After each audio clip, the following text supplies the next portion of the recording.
You can no longer buy a V8-engined Audi R8. The second generation comes with one engine option only, no bad thing when it's a naturally aspirated 5.2-liter V10. But you can buy the engine in two power levels, the regular 533 bhp R8 V10 or the 602 bhp R8 V10 Plus, both available in either a coupe or a soft-top spider body. So far we've published reviews of the V10 Plus Coupe, which we've also run as a long-term test car, the regular R8 V10 Spider and the V10 Plus Spider, which leaves one gap, the regular, non-plus, nonplussed. Audi R8 V10 Coupe.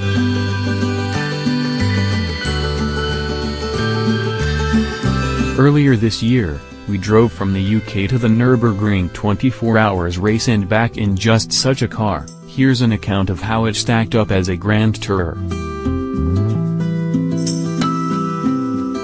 See our photo diary from the 2017 Nürburgring 24 hours here. Audi R8, the basics.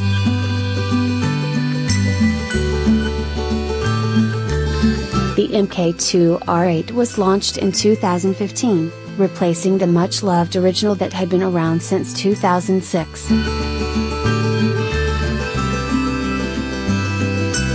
It's twinned with the Lamborghini Huracan, sharing the same high-revving engine and aluminium/composite platform.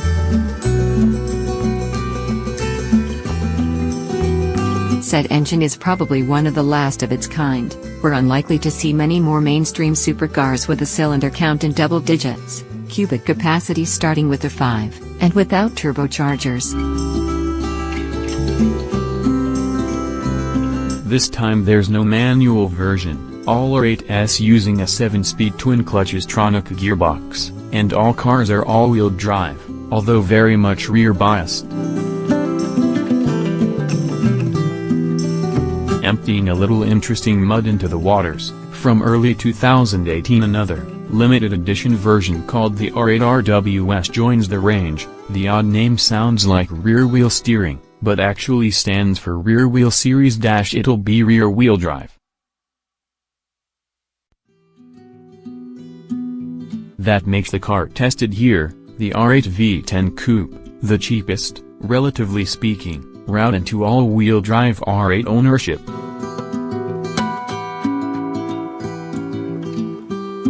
At the time of writing, the R8 range looks like this.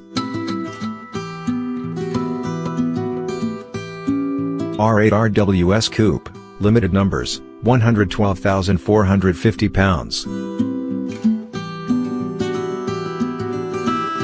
R8 RWS Spider, limited numbers, 121,140 pounds. R8 V10 Coupe, 126,130 pounds. R8 V10 Spider, 134,820 pounds. R8 V10 Plus Coupe, 141,130 pounds. R8 V10 Plus Spider, 149,820 pounds. In a previous diary entry in our long-term Audi R8 V10 Plus test, I compared the Plus back-to-back with a regular V10, and in many ways I still believe the more affordable model is actually the better road car.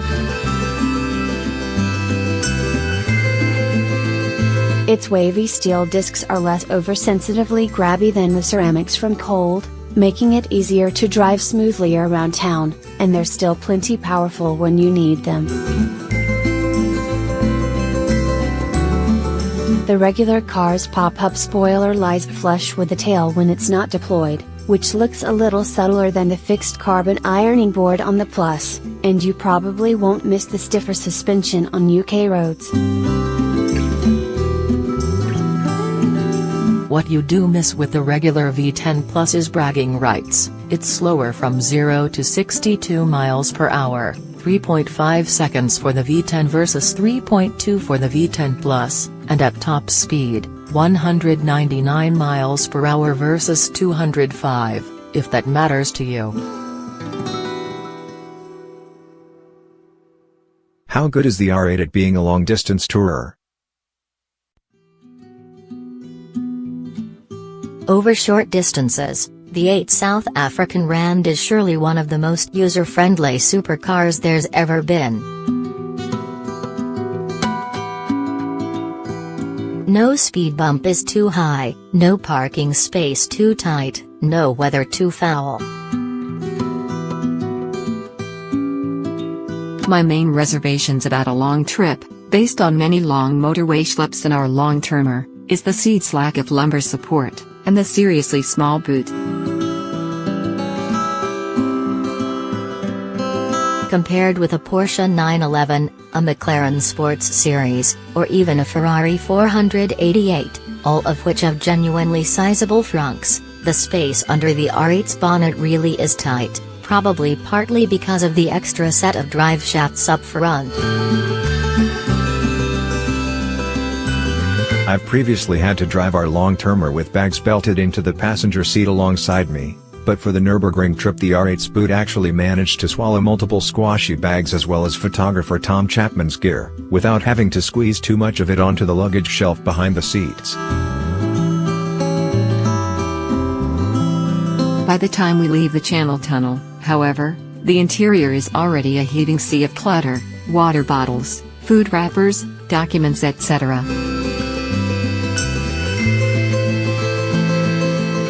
There isn't a huge amount of space to put things within the cabin, although there are a couple of small cup holders between the seats, door pockets and a sliding lid cubby ahead of the gear selector. By supercar standards it could be far worse. As we leave France and forge a path into Belgium, the R8 proves itself to be a very adept motorway cruiser.